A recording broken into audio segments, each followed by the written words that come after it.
اعوذ باللہ من الشیطان الرجیم بسم اللہ الرحمن الرحیم النبی اولیٰ بالمؤمنین من انفسہم وازواجہ امہاتہم صدق اللہ العظیم۔ بلا شبہ نبی تو اہل ایمان کے لیے ان کی اپنی ذات پر مقدم ہیں، اور نبی کی بیویاں ان کی مائیں ہیں۔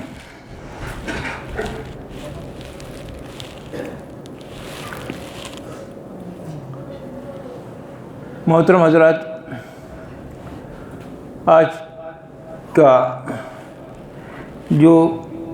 خطبہ ہے وہ اللہ کے رسول صلی اللہ علیہ وسلم سے محبت کے موضوع پر ہے، اور اللہ کے رسول صلی اللہ علیہ وسلم کے خلاف جو شرانگیزیاں پھیلائی جا رہی ہیں اور جو فتنے کھڑے کیے جا رہے ہیں اور جو اہانت آمیز باتیں کہہ کر اہل ایمان کو تکلیفیں دی جا رہی ہیں، اس سلسلے میں آج کا خطبہ رہنمائی کے لیے۔ محترم حضرات، اللہ کے رسول صلی اللہ علیہ وسلم نے ارشاد فرمایا، تم میں سے کوئی مومن اس وقت تک نہیں ہو سکتا جب تک میں اس کے نزدیک اس کی ماں باپ، اولاد اور سب لوگوں سے زیادہ محبوب نہ ہو جاؤں۔ اور ایک حدیث میں ہے کہ اللہ کے رسول صلی اللہ علیہ وسلم نے بات بھی ارشاد فرمائی کہ اپنی جان سے بھی زیادہ محبوب نہ ہو جاؤں۔ ایک مرتبہ حضرت عمر رضی اللہ تعالیٰ عنہ نے اللہ کے رسول صلی اللہ علیہ وسلم سے ارشاد فرمایا، عرض کیا کہ اللہ کے رسول صلی اللہ علیہ وسلم، مجھے آپ دنیا کی ہر چیز سے زیادہ محبوب ہیں سوائے اپنی جان کے۔ تو اللہ کے رسول صلی اللہ علیہ وسلم نے ارشاد فرمایا، تم مومن نہیں ہو۔ پھر انہوں نے اپنا جائزہ لیا اور کہا کہ اللہ کے رسول صلی اللہ علیہ وسلم، مجھے آپ کی ذات اپنی جان سے بھی زیادہ محبوب ہے۔ تو اللہ کے رسول صلی اللہ علیہ وسلم نے فرمایا، تم مکمل مومن ہو۔ محترم حضرات، ہم جانتے ہیں کہ اللہ کے رسول صلی اللہ علیہ وسلم ہمارے لیے کتنے عزیز ہیں، اور آپ صلی اللہ علیہ وسلم کی ذات ہمارے لیے کتنی عظیم ہے۔ ہم جانتے ہیں کہ اللہ کے رسول صلی اللہ علیہ وسلم سے محبت ہمارے ایمان کا تقاضا ہے۔ جس طرح اللہ پر ہمارا ایمان ضروری ہے، اسی طرح اللہ کے رسول صلی اللہ علیہ وسلم کی اطاعت اور آپ کی ساتھ عشق اور محبت بھی ہمارے لیے ضروری ہے۔ اس کے بغیر کوئی آدمی مسلمان نہیں ہو سکتا، اور آپ یہ بات بھی جانتے ہیں کہ اہل ایمان اللہ کے رسول صلی اللہ علیہ وسلم سے کتنی محبت کرتے ہیں، کتنا پیار کرتے ہیں، اور اپنی جانوں کو اللہ کے رسول صلی اللہ علیہ وسلم پر کس طرح نچھاور کرتے ہیں۔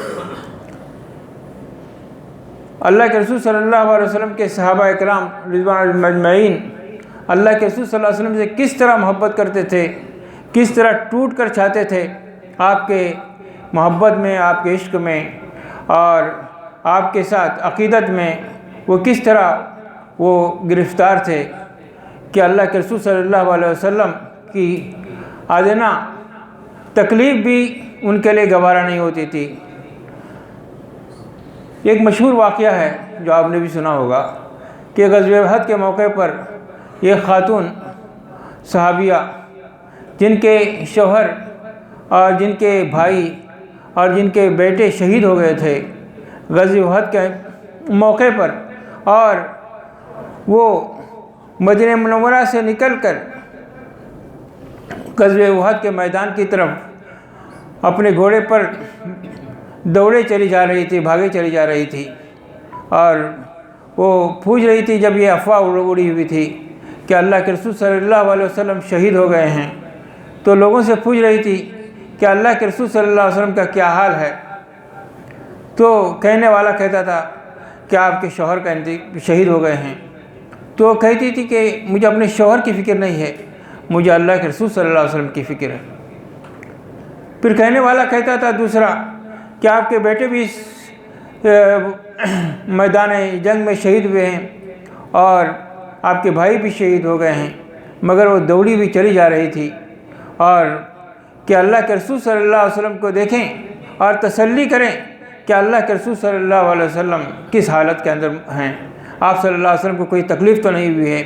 آپ صلی اللہ علیہ وسلم کے بارے میں جو افواہ جو پھیلی ہوئی ہے آپ کی شہادت کی وہ صحیح تو نہیں ہے۔ تو اس پر وہ پریشان تھی اور اللہ کے رسول صلی اللہ علیہ وسلم کو دیکھنے کے لیے بےتاب تھی، اور جب میدان احد میں جب پہنچی تو اللہ کے رسول صلی اللہ علیہ وسلم کو جب دیکھا تو انہوں نے کہا کل مصیبت بعدک جلل، ہر مصیبت آپ کے بعد اللہ کے رسول صلی اللہ علیہ وسلم ہمارے لیے معمولی ہے، ہمارے لیے کوئی حیثیت نہیں ہو سکتی۔ اللہ کے رسول صلی اللہ علیہ وسلم کی جب زندہ ہوں، اللہ کے رسول صلی اللہ علیہ وسلم کی موجودگی میں ہمارے لیے ہر مصیبت ہیج ہے، ہر مصیبت ہمارے لیے آسان ہے۔ تو اس طرح کے ایک اور دو واقعات نہیں، بے شمار واقعات ہم کو سیرت کی کتابوں میں ملتے ہیں۔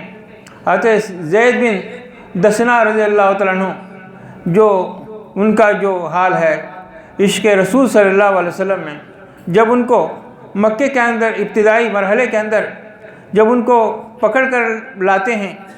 اور ان کو قید کر دیا جاتا ہے اور ان کے ایک بازو کو کاٹ دیا جاتا ہے، اور وہ اس کو برداشت کرتے ہیں، اور ان سے ابو سفیان کہتا ہے جب ان کو سولی دی جانے والی تھی، سولی پر ان کو چڑھا دیا جانے والا تھا، تو حضرت ابو سفیان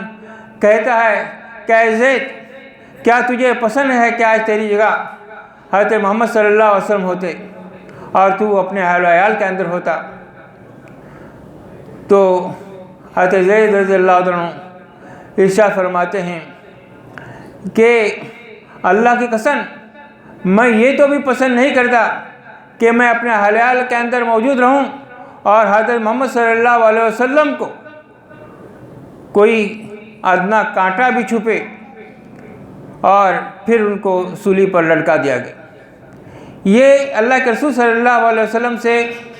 ان کی محبت اور وارفتگی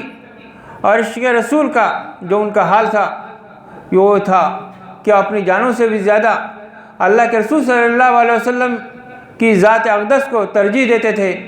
اور اس کے لیے اپنی جانوں کو نچھاور کرنے کے لیے ہر دم تیار رہتے تھے۔ تو قرآن مجید بھی کہتا ہے النبی اولیٰ بالمؤمنین من انفسہم وازواجہم امہاتہم، کہ اہل ایمان کے لیے ان کی ذات پر، ان کی اپنی ذات پر محمد صلی اللہ علیہ وسلم اے نبی آپ مقدم ہیں، اور نبی کی بیویاں آپ کی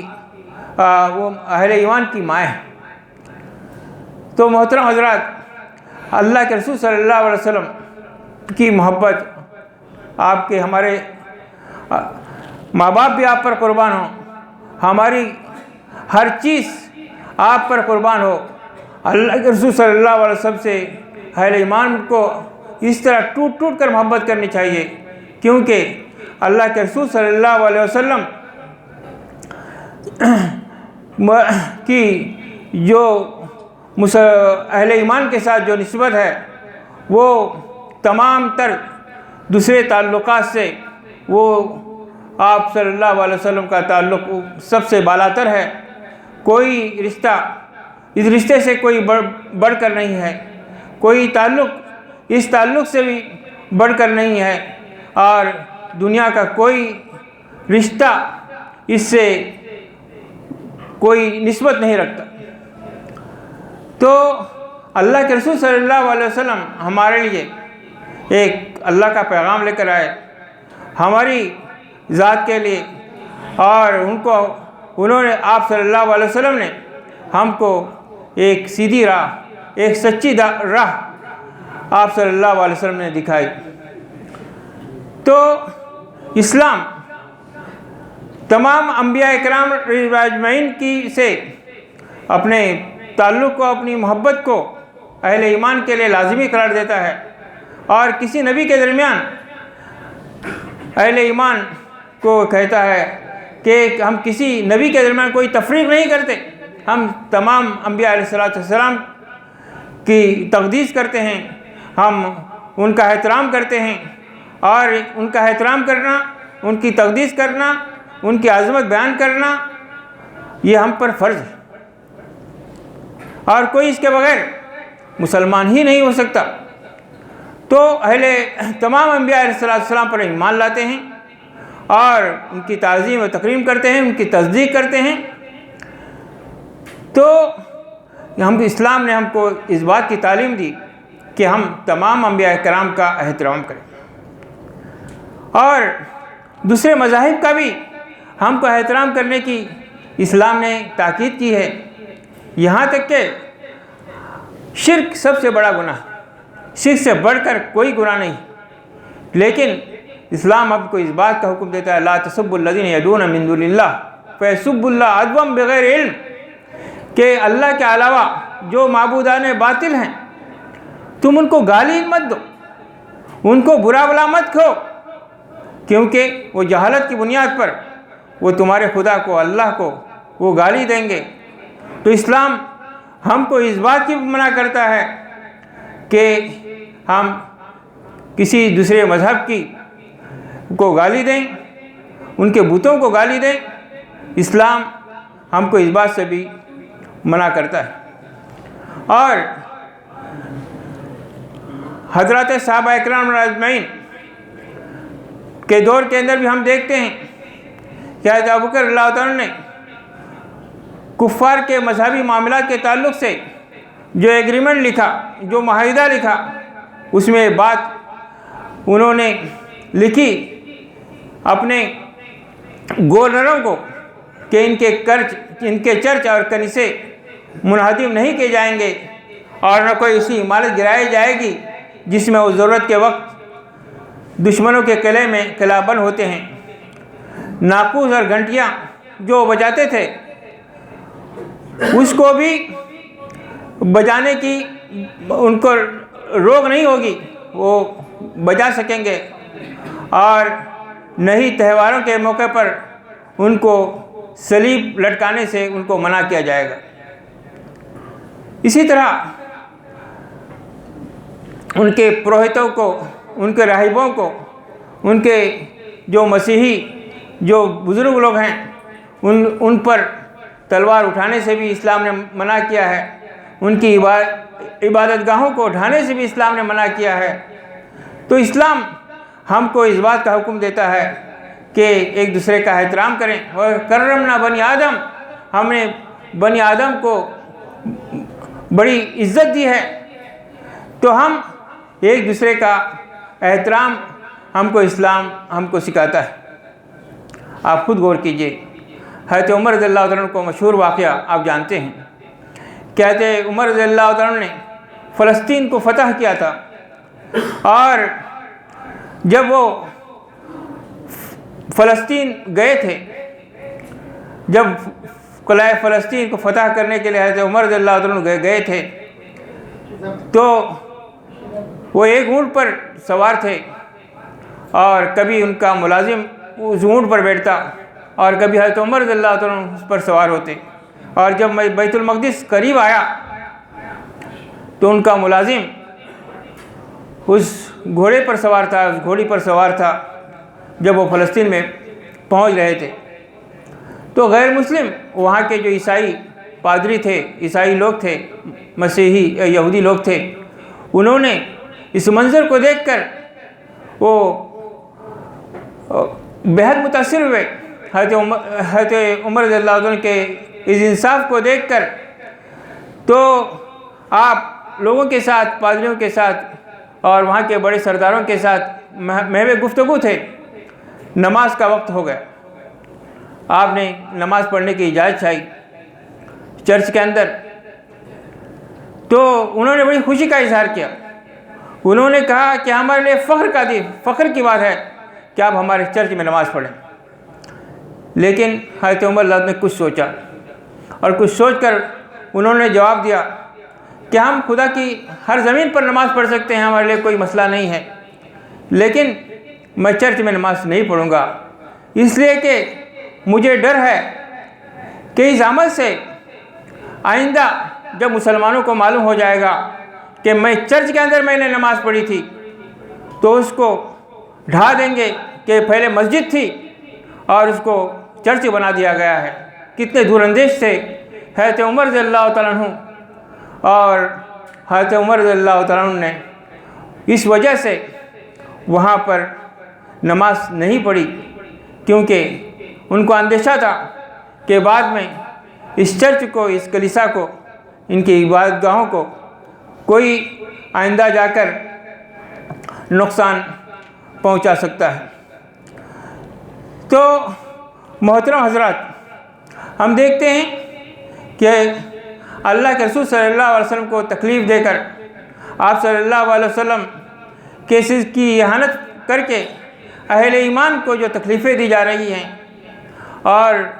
جو اس طرح مسلمانوں کے دلوں کو جو زخمی کیا جا رہا ہے، یہ اللہ فرماتا ہے ان الذین یؤذون اللہ ورسولہ لعنہم اللہ فی الدنیا والآخرہ وأعد لہم عذابا مہینا، کہ جو لوگ اللہ اور اس کے رسول کو تکلیف دیتے ہیں دنیا اور آخرت میں، اللہ تعالیٰ ان پر لعنت کرتا ہے اور ان کے لیے اللہ تعالیٰ نے بڑا ہی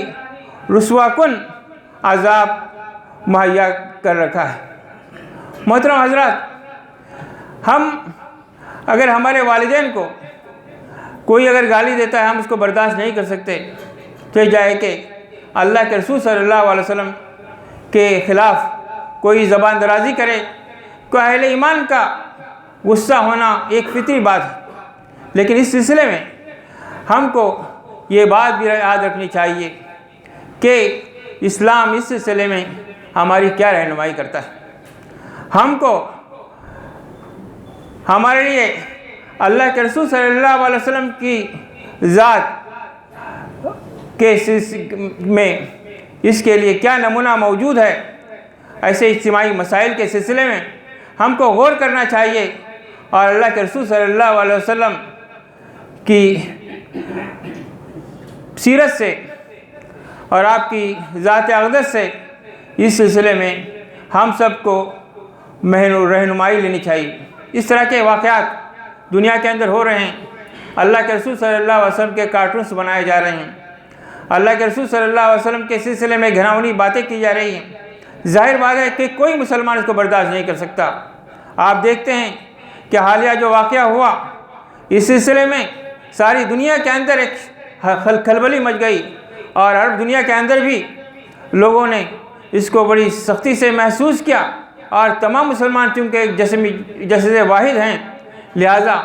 تمام مسلمانوں کے اندر ایک بے چینی پیدا ہونا ایک فطری بات تھی۔ لیکن ایسے حالات میں ہم کو کیا کرنا چاہیے؟ کیا اس وقت ہم کو ان کا بدلہ خود لینا چاہیے؟ نہیں، اسلام اس بات کی ہم کو حکم نہیں دیتا ہے، بلکہ ایسے حالات میں اگر اسلامی مملکت ہے تو اسلامی مملکت اس کو سزا دے گی، اور اگر کوئی اسلامی مملکت نہیں ہے تو بھی ہم کو اس سلسلے میں ہم خود سزا نہیں دے سکتے۔ اللہ کے رسول صلی اللہ علیہ وسلم کی زندگی میں یہ دیکھیے کہ اللہ کے رسول صلی اللہ علیہ وسلم کی بیوی حضرت عائشہ صدیقہ رضی اللہ تعالیٰ عنہ پر وہ عبداللہ بن ابی نے کس طرح کا الزام لگایا اور کس طرح اہل ایمان کو تکلیف پہنچائی، اس سلسلے میں اللہ کے رسول صلی اللہ علیہ وسلم کا رویہ ہم دیکھتے ہیں کہ اللہ کے رسول صلی اللہ علیہ وسلم نے حالات کو دیکھ کر کہ کہیں فتنہ کھڑا نہ ہو جائے، کہیں مسائل پیدا نہ ہو جائیں، تو اللہ کے رسول صلی اللہ علیہ وسلم نے ان سے بدلہ نہیں لیا، بلکہ اس کو عبداللہ بن ابی سے آپ نے اس خطرے کی وجہ سے کہ فتنہ پیدا ہو جائے گا تو آپ نے اس مسئلے کو چھوڑ دیا۔ تو اس طرح کی چیزوں کے سلسلے میں ہم کو یہ بات کہنی چاہیے، یاد رکھنی چاہیے کہ ہم جذبات میں بے قابو نہ ہو جائیں اللہ فرماتا ہے وَاصْبِرْ عَلَىٰ مَا يَقُولُونَ وَاهْجُرْهُمْ هَجْرًا جَمِيلًا، جو لوگ آپ کے خلاف یہ باتیں بناتے ہیں آپ صبر کیجئے اور ان کے ساتھ درگزر کا معاملہ کیجئے۔ تو ظاہر بات ہے کہ اللہ کے رسول صلی اللہ علیہ وسلم کی توہین کوئی مسلمان برداشت نہیں کر سکتا۔ اس کے لیے جو بھی ہمارے ملک کی ذرائع ہیں، قانونی مراحل ہیں، ان سب کو ہم کو استعمال کرنا چاہیے، لیکن ہم کو جذبات کے اندر اس طرح کا رویہ اختیار نہ کرنا چاہیے کہ اس کے ذریعے سے فتنے کی آگ پھیل جائے، بلکہ ہم کو اس بات کی کوشش کرنی چاہیے کہ ہم اللہ کے رسول صلی اللہ علیہ وسلم کی سیرت کو عام کریں، غیر مسلموں کو اللہ کے رسول صلی اللہ علیہ وسلم کی سیرت سے متعارف کرائیں کہ اللہ کے رسول صلی اللہ علیہ وسلم کیسی زندگی گزارتے تھے۔ یہ ہمارے لیے آج موقع بھی ہے کہ ہم جائیں، لوگوں کے پاس جائیں اور اللہ کی سیرت، ان کے رسول صلی اللہ علیہ وسلم کی سیرت ان کو بتائیں۔ تو اگر ہم یہ پیغام جو اس وقت ہمارے لیے ایک دروازہ کھلا ہوا ہے ہمارے لیے ان حالات کے اندر، تو ہم اس بات کی کوشش کریں۔ اللہ کے دعا ہے کہ اللہ کے رسول صلی اللہ علیہ وسلم سے سچی محبت ہم کو نصیب فرمائے اور اللہ کے رسول صلی اللہ علیہ وسلم کی اطاعت کرنے کی ہم سب کو توفیق نصیب فرمائے۔